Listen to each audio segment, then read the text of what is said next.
Hey everybody, and welcome to another segment of AstrologyAnswers.com's weekly forecast. My name is Terence. The week begins on Monday, July the 15th, 2024. This is a dramatic week, astrologically speaking, ending on Sunday, the 21st, with a powerful, intense full moon. Full moons bring everything out into the open, a time of culmination.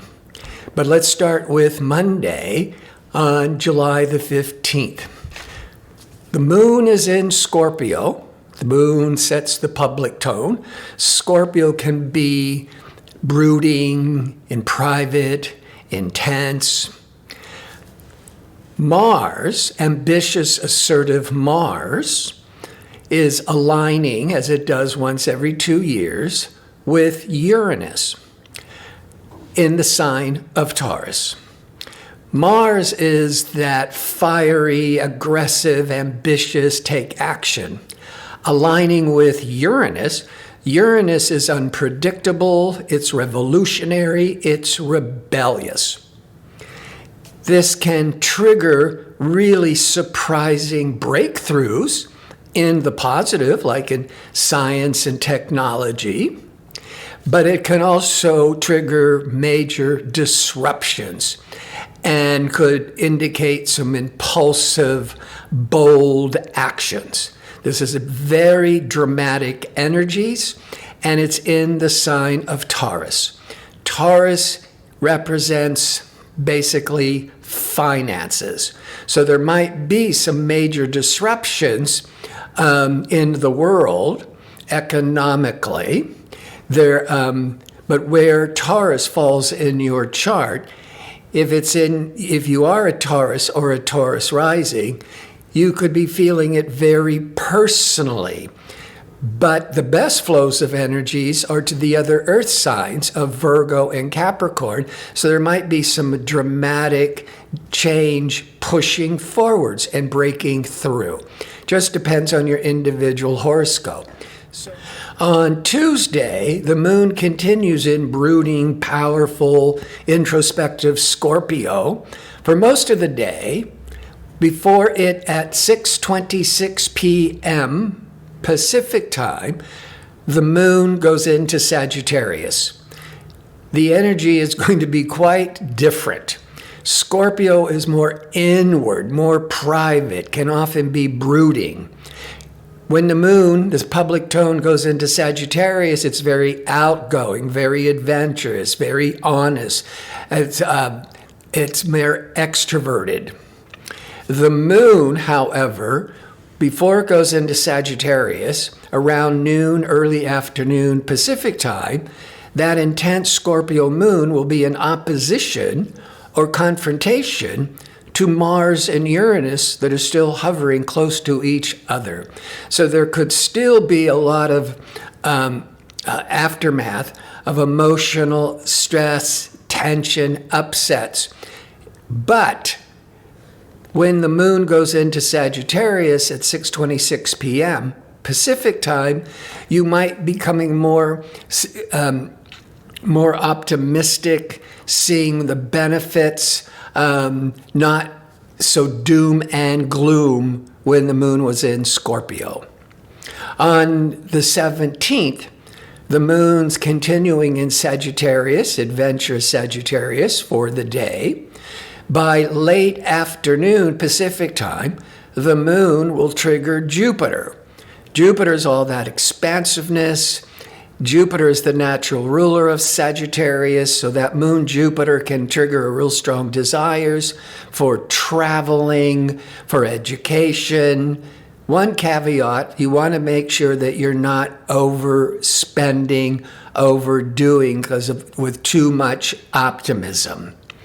On Thursday, the moon, as it continues in Sagittarius, it's going to be in harmony with Mercury early afternoon. Mercury, the salesperson, the communicator, that emotional moon with Mercury, it's good for talking about your feelings, expressing yourself, especially if you're having to give a talk, a speech. And it's good for making travel plans.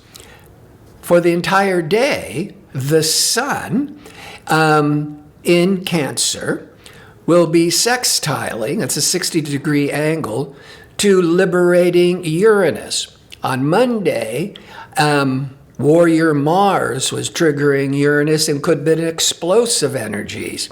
Maybe the stock market will take a wild ride for a couple of days. Maybe there will be earthquakes, volcanoes.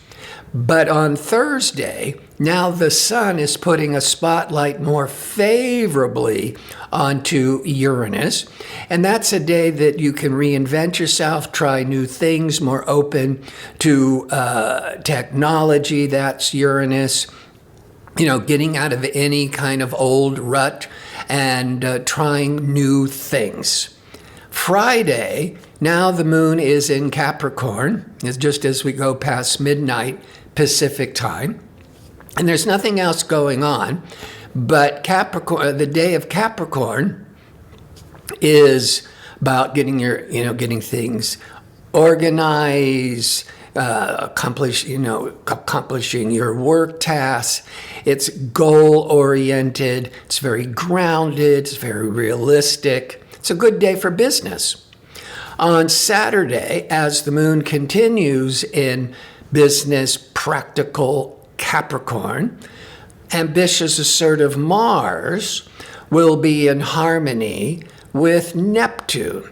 Now, it's Saturday night, people go out. Neptune can represent music and fantasy and inspiration, and it's in harmony with Mars, physical Mars. First thing I think about, this would be excellent for dancing. Now you could be swimming because Neptune rules the seas, but it's also about doing selfless, charitable work, or a good day for doing healing work, because the Mars is the work and the Neptune is the healing. On Sunday, the 21st, will be the full moon in Capricorn. Full moons brings everything out into the light. It's a time of culmination and resolution. Capricorn, we're all keeping it realistic and pragmatic and organized. This full moon will be very powerful in positive ways, so some very positive change, because the moon will be at the last degree of Capricorn within 1 degree of exactly conjuncting transformational Pluto at 0 degrees of Aquarius. And the moon and Pluto are forming a trine, the best flow of energy to assertive, ambitious Mars. A lot can change and be accomplished. Communication, decision-making, Mercury will be triggering Uranus, or coming up with original new ideas. Venus will be in harmony with Jupiter. You could be making money from this. You could be moving into new creative directions. If we wrap this up with, on Monday, Mars-Uranus could just blow things apart. But by Sunday, with that powerful transformational full moon, whatever blew apart could be falling back together in better ways. Or you get to see how you were stuck and you had to break through. So now you can see see the possibilities to move forwards in new directions. I want to thank you for tuning in. I hope to see you next week with my next segment. Until then, be safe and well.